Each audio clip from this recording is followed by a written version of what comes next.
Praise the lord. హల్లెలూయా. దేవుడి నామానికి స్తోత్రాలు. మీ అందరికీ నా వందనాలు తెలియజేస్తున్నాను.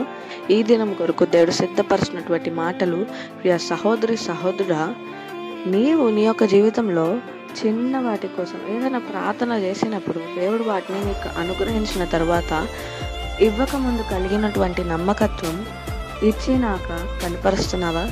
అయితే ఈ మాటలు దేవుడు నీ కొరకే మాట్లాడుతున్నారు. లూకా సువార్త 16:10 అతి చిన్న విషయంలో నమ్మకమైన వాడు గొప్ప విషయంలోనూ నమ్మకమైన వాడు, అతి చిన్న విషయంలో నమ్మకం లేనివాడు గొప్ప విషయంలోనూ నమ్మకం లేనివాడు. హల్లెలూయా. ఈ మాటలు వినుచున్న ప్రియ సహోదరి సహోదరుడా, ఈ యొక్క వచనం ద్వారా దేవుడు ఏం మాట్లాడుతున్నారంటే, నీ యొక్క జీవితంలో ప్రార్థనలు చేసి ఉండొచ్చు, చిన్న వాటి కోసం పెద్ద వాటి కోసం అని చెప్పి నువ్వు ప్రార్థన చేసినప్పుడు దేవుడు చిన్న చిన్నవి నీకు అనుగ్రహిస్తున్నారు, ప్రతి దానికి నీకు బదులిస్తున్నారు అని చెప్పి నీవు అనుకున్నప్పుడు నీ యొక్క విశ్వాసం ఇవ్వకముందు ఎట్లా ఉంది, సమాధానం చెప్పకముందు ఎట్లా ఉందో అట్టి విశ్వాసం ఇచ్చినాక నీవు కలిగి ఉన్నావా? అయితే దేవుడు ఈ దినం నీతోనే మాట్లాడుతున్నారు. దేవుడు నీ ఎడల గొప్ప ప్రణాళిక కలిగి ఉన్నారు. ఆ గొప్ప ప్రణాళిక నీ ఎడల చెయ్యాలి అంటే నీ యొక్క నమ్మకత్వం ఆయన తెలుసుకోవాలని చెప్పి అనుకుంటున్నారు. నీ ప్రార్థన చేసి అనుగ్రహించిన తర్వాత ఆ చిన్న వాటికే నీవు నమ్మకంగా లేనప్పుడు ఆయన చేయబోయే గొప్ప ప్రణాళిక, అప్పగించబోయే గొప్ప బాధ్యతని నీకు ఇచ్చినప్పుడు ఆ నమ్మకత్వాన్ని నీవు నిలబెట్టుకోగలవా అని చెప్పి దేవుడు ఈ దినం నీతోనే మాట్లాడుతున్నారు.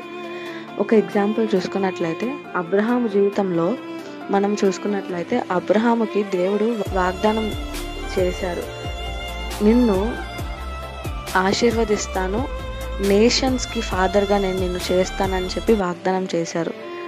ఇస్సాకుని ఇస్తానని చెప్పి కూడా వాగ్దానం చేశారు. ఇస్సాకుని అబ్రహాముకి అనుగ్రహించిన తర్వాత దేవుడు అబ్రహాముకి ఒక టెస్ట్ పెట్టారు, తన యొక్క నమ్మకత్వాన్ని, విశ్వాసాన్ని తెలుసుకోవడం కోసం.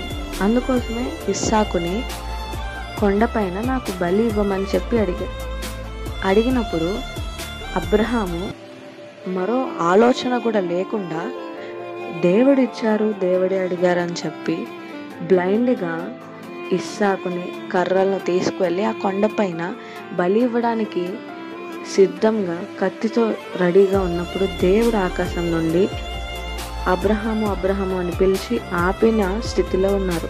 అప్పుడు దేవుడు మాట్లాడుతున్నారు, నీ నమ్మకత్వం నాకు అర్థమైంది, ఇంకా డబల్ ఆశీర్వదిస్తానని చెప్పి దేవుడు మాట్లాడుతున్నాడు. అదే రీతిగా నీ యొక్క నమ్మకత్వానికి దేవుడి ఎడల నీవు కనపరుచుకుంటున్నావా? దేవుడైతే నీ ఎడల నీ పట్ల కలిగి ఉన్న ప్రణాళికలు అయితే గొప్పవి. దేవుడు నీ జీవితంలో అనుగ్రహించిన చిన్న చిన్న వాటి కోసం నీవు విశ్వాసాన్ని కనపరిచి తర్వాత దేవుడికి నమ్మకంగా లేనట్లయితే ఈ దినం నుండైనా కానీ నమ్మకంగా ఉండాలని చెప్పి దేవుడు తెలియజేస్తున్నారు, కోరుకుంటున్నారు.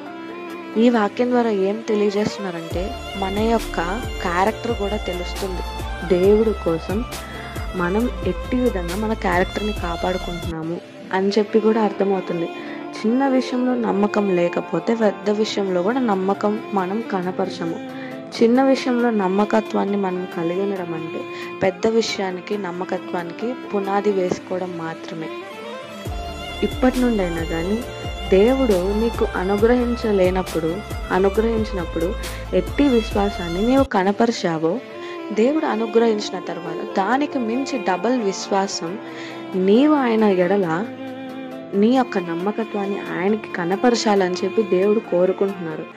దేవుడు నీకేదైనా ఒక పని అప్పచెప్పినప్పుడు దానిని ఒక చిన్నదైనా కానీ నమ్మకత్వంగా నీవు 100% నీవు ఇచ్చినప్పుడు, నీ యొక్క నమ్మకత్వాన్ని కనపరిచినప్పుడు ఆయన కలిగి ఉన్న గొప్ప ఆలోచనలు, గొప్ప ప్రణాళికలు, గొప్ప వాగ్దానాలు నీ యొక్క జీవితంలో నెరవేర్చాలని కోరుకుంటున్నారు.